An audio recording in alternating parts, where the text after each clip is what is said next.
Hola, buenos días. Vamos con la clase de hoy.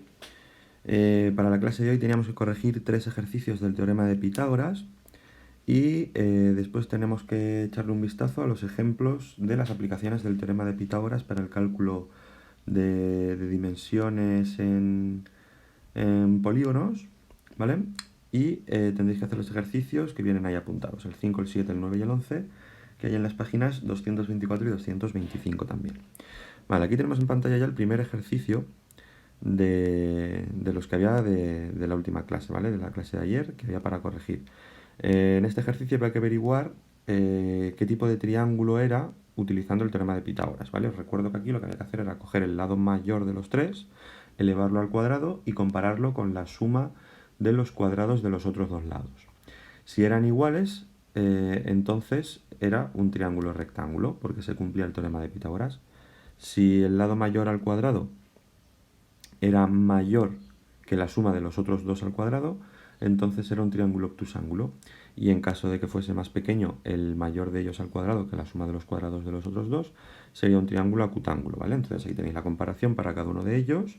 En cada apartado hace a al cuadrado y luego por otro lado b al cuadrado más c al cuadrado. Es decir, siempre teniendo en cuenta que a al cuadrado va a ser el mayor de los tres al cuadrado.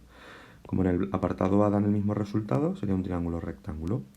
En el apartado B vemos que es mayor b cuadrado más c cuadrado que a cuadrado, por lo tanto sería acutángulo. En el apartado C vuelven a dar otra vez igual, rectángulo. En el apartado D da mayor a al cuadrado que la suma de b cuadrado más c cuadrado, obtusángulo.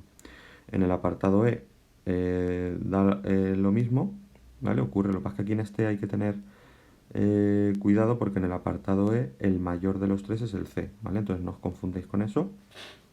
Aquí le han puesto un poquito para pillar, pero como siempre lo que tenemos que comparar es el cuadrado del mayor de los tres con la suma de los cuadrados de los dos menores. Aquí podemos ver que efectivamente el mayor al cuadrado es mayor que la suma de los otros dos al cuadrado, con lo cual sería también obtusángulo.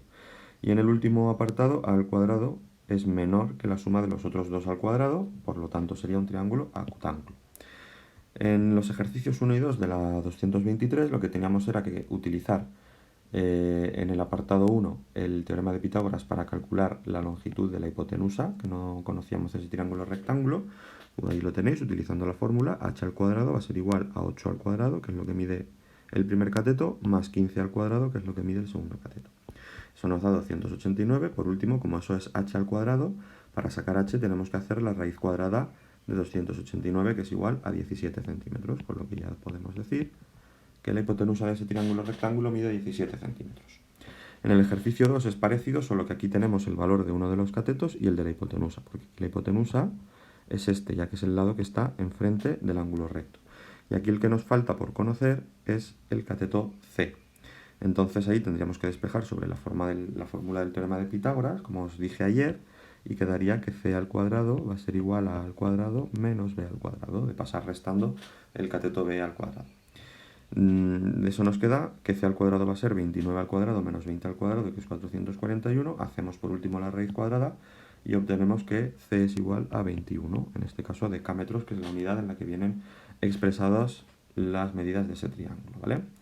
Bien, pues eso en cuanto a corregir los ejercicios de ayer. Ahora tendréis que echarle un vistazo a los ejemplos que vienen en las páginas 224 y 225. Os voy a comentar un par de ellos, ¿vale? Vienen 4 ejemplos en la 224 y otros 5 ejemplos más en la 225, en lo que básicamente lo que hacemos es utilizar el teorema de Pitágoras para resolver problemas con figuras geométricas, un polígono. Mirad, por ejemplo, en el ejemplo 2. Nos dice que el lado de un rombo mide 14 centímetros y una de sus diagonales 20.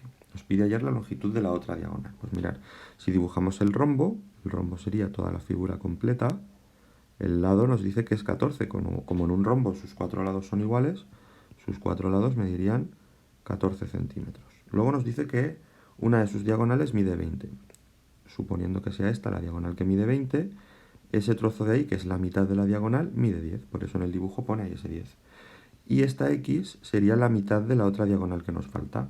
Pero si os fijáis, mirad la figura que se forma aquí, se forman 4 triángulos rectángulos. Entonces nosotros podemos tomar uno de ellos, en el que el ángulo recto, fijaos que está aquí en el centro, el 14 sería el lado de la hipotenusa, 10 sería uno de los catetos, y X sería otro de los catetos. A partir de ahí, con el teorema de Pitágoras, calculamos, igual que hemos hecho en el ejercicio 2 anterior, la longitud del otro cateto, que nos daría 9,8 centímetros, y como la diagonal a la que pertenece ese lado X es el doble de lo que mide X, multiplicamos por 2 y nos daría 19,6 centímetros la diagonal que nos faltaba por conocer. ¿Veis? Por ejemplo, aquí tenéis un ejemplo con un trapecio, ¿vale? Nos pide hallar la altura, que es ese lado que tenemos ahí, de un trapecio cuyas bases miden 43 metros y 28 metros, ¿vale? Entonces la base más pequeña, que es la de arriba, mide 28 metros, la más mayor, que es la de abajo, mide 43. Y el lado oblicuo es el que está inclinado, mide 25 metros, ¿vale? Entonces, teniendo en cuenta el dibujo, fijaos que si esto mide 43, la base de abajo mide 43 y hasta aquí son 28, lo que nos queda en ese trozo del triángulo que viene en rojo serán 15, porque 28 más 15 nos daría los 43 que mide la base completa. El de 25 es la hipotenusa de un triángulo rectángulo que se nos forma con la altura.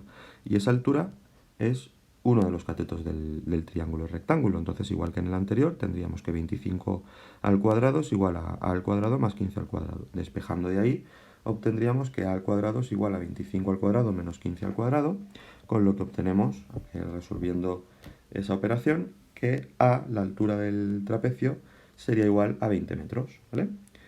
Aquí tenéis más ejemplos, le echéis un vistazo despacio y luego en la siguiente página, la 225, también tenéis pues, más ejemplos con otra serie de polígonos, ¿vale? Un poquito más complicados, pero que básicamente consisten en lo mismo. En todas las situaciones que describen estos ejemplos, si os fijáis, se forman triángulos rectángulos, y una vez que tenemos triángulos rectángulos y de esos triángulos rectángulos conocemos la medida de dos de sus lados, podemos utilizar el teorema de Pitágoras para hallar la medida del tercer lado en cuestión, de manera que podamos resolver la cuestión que se nos plantea, ¿de acuerdo? Pues nada, echarle un vistazo tranquilamente, lo veis despacio y una vez que hayáis comprendido esos ejemplos, hacéis los ejercicios 5, 7, 9 y 11 de esas mismas páginas, ¿de acuerdo? Venga, pues